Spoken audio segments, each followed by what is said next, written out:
Hey everybody, it's two guys with three things from the NFL Scouting Combine. And Michael, what do you have? Well, Larry, earlier today we heard from Packers general manager Brian Gutekunst, and I thought he reiterated a message that he delivered at season's end in January, which is that there needs to be a sense of urgency for the Packers to compete for championships.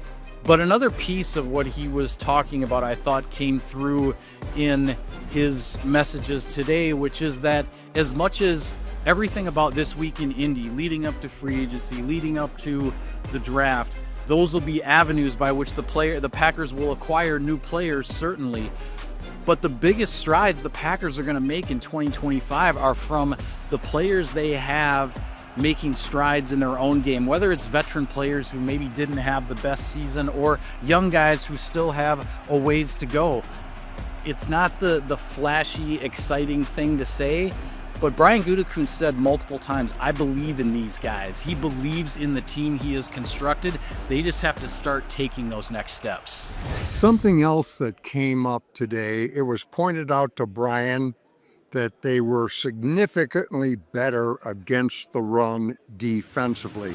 And one of the reasons for that is big, strong guys on the edge.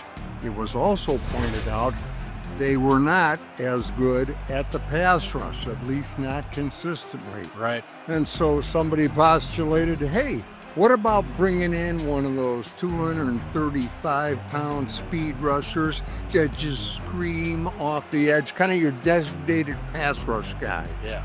And Brian replied with, those guys are great, and they give you a real dimension for about 20 snaps a game.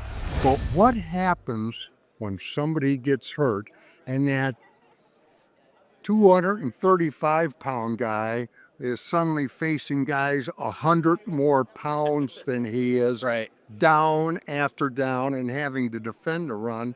And so those are the kind of tough decisions an NFL GM has to make. Yeah. Got anything else, Michael? Well, just quickly before we go, an update on the health of the Packers receiving corps. Christian Watson had his surgery on the torn ACL. Everything went well. He's off to a strong start in his rehab. Romeo Doubs had a couple of concussions late in the season. There don't appear to be any long-term concerns necessarily there. The expectation is that Doubs will bounce back and be at his best again. And Jaden Reed, who had the shoulder injury in the playoff loss in Philadelphia, it sounds like he might be a little bit limited during the offseason program, but the expectation is he'll be good to go for training camp. Thank you, Michael. And that's two guys with three things. See you next time.